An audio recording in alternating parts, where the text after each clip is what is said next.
Hello everyone, welcome to my channel. आप सभी का स्वागत है मेरे चैनल पर फिर से। तो आज हम कवर करने वाले हैं गुडविल को। ओके, सो आप लोग इस वर्ड से काफ़ी ज़्यादा, जो लोग कॉमर्स से रिलेटेड स्टूडेंट्स हैं उन सभी को पता होगा गुडविल क्या होती है। फिर भी आज हम अच्छे से बिल्कुल बेसिकली पता जानेंगे, समझेंगे क्या होता है गुडविल। सो आपके आने वाले सभी एग्जाम्स के लिए, कम्पिटिटिव एग्जाम्स के लिए, या फिर आप कॉलेज स्टूडेंट हैं, आप सभी के लिए वीडियो हेल्पफुल होने वाली है। तो आइए इसे हम स्टार्ट करते हैं। गुडविल होता क्या है? Goodwill is nothing more than probability. Okay, ये क्या है? एक प्रोबेबिलिटी से ज़्यादा और कुछ नहीं है। ठीक है। That old customer will resort to old place. Lord Eldon ने इसे इसकी डेफिनेशन दी और बताया है कि गुडविल कुछ नहीं है, is nothing more than probability. ये प्रोबेबिलिटी से ज़्यादा कुछ नहीं है, जो कि एक old customer will resort to old place. ठीक है। अब हम पढ़ेंगे इसके कैरेक्टरिस्टिक्स को, गुडविल की विशेषताएं या प्रकृति, कुछ भी बोल सकते हैं, क्या होती है। सबसे पहले तो क्या होती है? एक इंटेंजिबल होती है, जैसे कि आप लोग जानते हैं, नॉट फिक्टिशियस। फिक्टिशियस में हिंदी में हम बोलते हैं इसको कृत्रिम। मतलब इंटेंजिबल, मतलब हम जानते हैं इंटेंजिबल वो चीज़ होती है जो दिखती नहीं है। आप भी जानते हैं गुडविल दिखता नहीं है, एक इंटेंजिबल असेट है, बट फिक्टिशियस असेट्स नहीं है। कैन किसकी इसी की कोई can not have any existence separate, इसकी कोई एग्जिस्टेंस नहीं है। ठीक है। It's value depends upon subjective judgement of the valuer. किस पे इसकी वैल्यू किस पे डिपेंड करती है? जो इसका सब्जेक्टिव जजमेंट होता है, जो वैल्यूअर होता है। ठीक है। It's help to earn higher profit. ये क्या करता है? हमें हायर प्रॉफिट अर्न करने में हेल्प करता है। It is capitalised value of super profit. क्या होती है? कैपिटलाइज्ड वैल्यू होती है हमारे सुपर प्रॉफिट की। It is an attractive force which brings in customers to old place of business. एक ये अट्रैक्टिव चीज होती है जो क्या करती है? कस्टमर को अपने ओल्ड प्लेस में बिजनेस के लाने में हेल्प करती है। It comes into existence due to various factors. किस किस फैक्टर्स की वजह से ये एग्जिस्ट करती है? लोकेशनल एडवांटेज की वजह से, फेवर कॉन्ट्रैक्ट की वजह से, लोकेशन, मार्केट, रेपुटेशन की वजह से ये एग्जिस्ट करती है। ठीक है। अब हम पढ़ेंगे नीड फॉर इवेलुएटिंग गुडविल। क्या जरूरत होती है गुडविल को इवेलुएट करने की? कब नीड होती है? ठीक है। When there is change in profit sharing ratio. जब प्रॉफिट शेयरिंग रेशियो की बात होती है तब हमें नीड होती है इवेलुएशन करने की गुडविल की। या फिर when your partner is admitted, यानी कि जब, तो या तो क्या होता है, किसी के भी जो पार्टनर्स होते हैं उनके प्रॉफिट शेयरिंग रेशियो में अगर चेंज आ रहा है, या तो तब होगा, या फिर कोई न्यू पार्टनर एडमिट हो रहा है, एडमिशन हो रहा है न्यू पार्टनर का, या फिर या तो वो रिटायर्ड हो रहा है, जैसे इसमें दिया हुआ व्हेन पार्टनर रिटायर्स और डाइज, या तो किसी की डेथ हो रही है या कोई रिटायर हो रहा है। इन तीन कंडीशन में हमें इवेल्युएशन की नीड होती है। आगे भी कुछ दिया हुआ है, 5 कंडीशंस इसमें बताएगी। या फिर जब क्या होता है, दो फर्म्स अमलगेट होती है, मतलब दो जो फर्म्स होती है वो मिल जाती है। ठीक है। या फिर किसी पार्टनरशिप ही अगर सोल्ड हो जाती है, तब भी इन चीज़ों की हमें नीड, मतलब इवेल्युएशन की गुडविल की नीड होती है। अब हम पढ़ेंगे कितने कितने तरह की गुडविल्स होती है, यानी कि क्लासिफिकेशंस ऑफ गुडविल। ठीक है। इसमें सबसे पहले हम पढ़ेंगे purchased goodwill. Purchase goodwill is goodwill that is required by making a payment. ठीक है। परचेज गुडविल क्या होती है? एक गुडविल होती है जो कि रिक्वायर होती है payment, making a payment, payment करने में। ठीक है। इसकी रिक्वायरमेंट होती है। क्या फीचर्स होते हैं परचेज गुडविल के? It arise on purchase of business और परचेज ऑफ ब्रांड। अगर हमने किसी भी बिजनेस को या किसी भी ब्रांड को हमने परचेज किया है, तब ये इसकी उत्पत्ति होती है, ये अराइज होती है। ठीक है। Since the consideration is paid for it, it is recorded in books of accounts. ठीक है। कंसिडरेशन अगर पेड है तो इसको रिकॉर्ड किया जाता है बुक्स में, अकाउंट्स की बुक में। It is shown in balance sheet as an asset. Goodwill को किस तरह शो किया जाता है? असेट के तौर पे इसे बैलेंस शीट में शो किया जाता है, परचेज गुडविल को। Value of goodwill is subjective, जैसे कि मैंने बताया था, but is ascertain as both purchase and seller agree to its evaluation. ठीक है, वैसे तो गुडविल की वैल्यू क्या होती है? सब्जेक्टिव होती है, बट फिर भी क्या होता है, कई बार क्या होता है, वो परचेज और सेलर अग्री हो जाते हैं किसी वैल्यूएशन करने के लिए। एक होती है सेल्फ जनरेटेड गुडविल। ठीक है, ये क्या होती है? It is internally generated. ठीक है, which arise from number of attribute that are running business process. ये क्या होती है? इंटरनली जनरेट हो जाती है। विच क्या करती है? अराइज करती है नंबर ऑफ एट्रीब्यूट जो कि रनिंग बिजनेस प्रोसेस में होते हैं। इसके क्या फीचर्स हैं? It is generated internally generally over the years. ठीक है, इसको रिकॉर्ड नहीं किया जाता। It is not recorded in books of account if accounting standard 10 is followed. ठीक है, इसको तब हम रिकॉर्ड नहीं करते हैं जब इसमें इस अकाउंटिंग स्टैंडर्ड 10 फॉलो किया जाता है। इसकी वैल्यूएशन किस पे डिपेंड करती है? इसकी वही सब्जेक्टिव जजमेंट ऑफ वैल्यू पर ही डिपेंड करती है। ठीक है, तो ये तो हो गए हमारे क्लासिफिकेशन ऑफ गुडविल। अब हम पढ़ेंगे, इसमें हम पढ़ने वाले हैं अब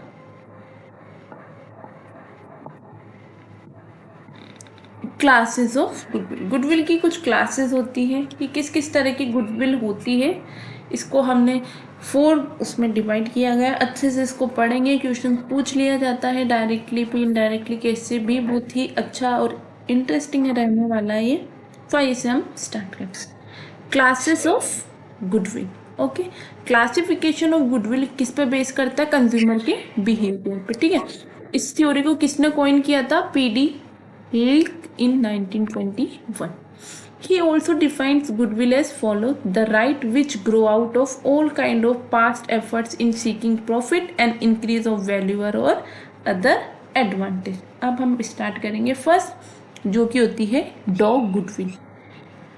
A dog is an animal that develops a fondness for its owner. जो क्या करता है? अपनी मतलब वफादारी ओनर के प्रति दिखाता है। हम जानते हैं एक डॉग एक ऐसा एनिमल होता है। And not the place where here sides. एक जो डॉग होता है वो सिर्फ अपने ओनर के प्रति फॉन्ड होता है, उसको प्लेस का नहीं फर्क कि वो कहाँ पर है, क्या है। उसी तरह की ये गुडविल है। इसमें क्या होता है? When the owner moves the dog also follows. मतलब कि इसमें क्या होता है? डॉग किधर, ओनर किधर भी जाए उसको प्लेस से कोई मतलब नहीं।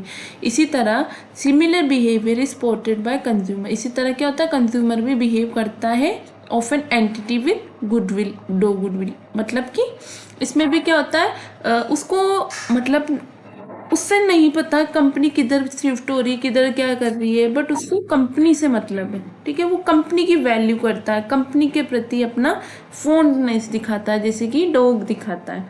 वैसे इसमें कस्टमर करता है, उसको कोई मतलब नहीं होता है लोकेशन से, उसे कुछ फर्क नहीं पड़ता, बट वो कंपनी यानी कि जैसे ब्रांड नेम होता है उसी तरह की ये डॉग गुडविल होती है।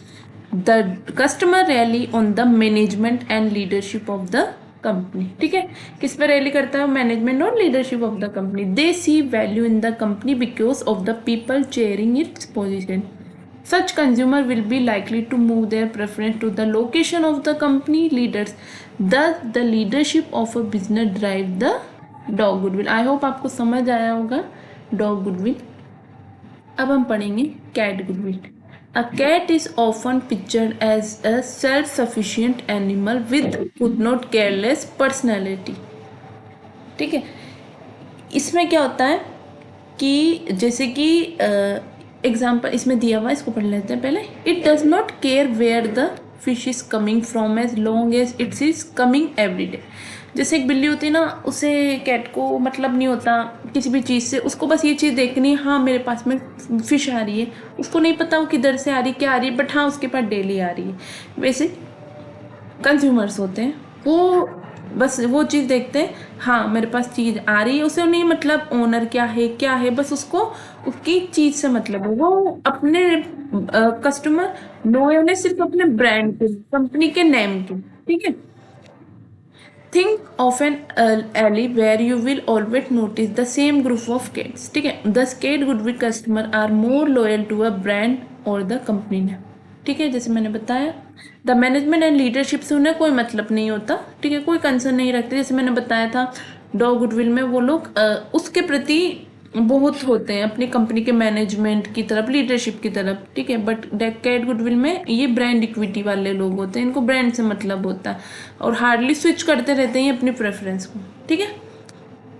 मतलब हाईली, मतलब एक ही ब्रांड के प्रति नहीं होते हैं ये लोग। जैसे उसमें तो था ना कि हाँ लॉयल, ये भी होते हैं, मैं रिपीट नहीं कह रही हूँ, बट ये स्विच करते रहते हैं, स्विचिंग देयर प्रेफरेंसेस, ठीक है। जैसे कि एप्पल आईफोन के बारे में बताया गया है।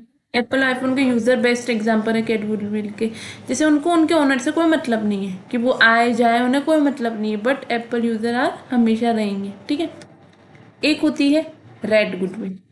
Rat is a screwy animal rushing over to where the next piece of cheese is. मतलब ये क्या होता है, एक ऐसा जानवर होता है जो कि भागता रहता है इधर उधर, रशिंग मतलब इधर उधर, बस उसको अपना नेक्स्ट पीस ऑफ चीज चाहिए। ये केयर नहीं करता उसको कौन दे रहा है, कौन तो उसको दे रहा है चीज की स्लाइस या चीज, और ये कहाँ से आ रही है। ये फिकल और वल्नरेबल होते हैं, ठीक है। Therefore it can not be translate to generate any value, ठीक है। इस वजह से ये कोई वैल्यू जनरेट नहीं कर पाते हैं। जैसे कि एग्जांपल है कि customers of FMCG companies do not demonstrate any loyalty, कोई लॉयल्टी नहीं है इनकी। तो जो फास्ट मूविंग कंज्यूमर गुड्स होते हैं उसके बारे में ये बात कर रहा है। The product from any of the company will serve the same purpose that the customer chooses brands on his mood and preference at the time. ना तो इनको लॉयल्टी से मतलब, ना मैनेजमेंट से मतलब, ना इनको ब्रांड से मतलब है, क्योंकि बहुत सारे एफएमसीजी कंपनीज आ रही हुई हैं, वो किसी से भी कुछ भी खरीद लेते हैं, ना इनकी कोई वैल्यू नहीं होती, ठीक है। और एक हमारी लास्ट होती है rabbit goodwill. Rabbit goodwill remain to confine to a page and do not like to venture far away.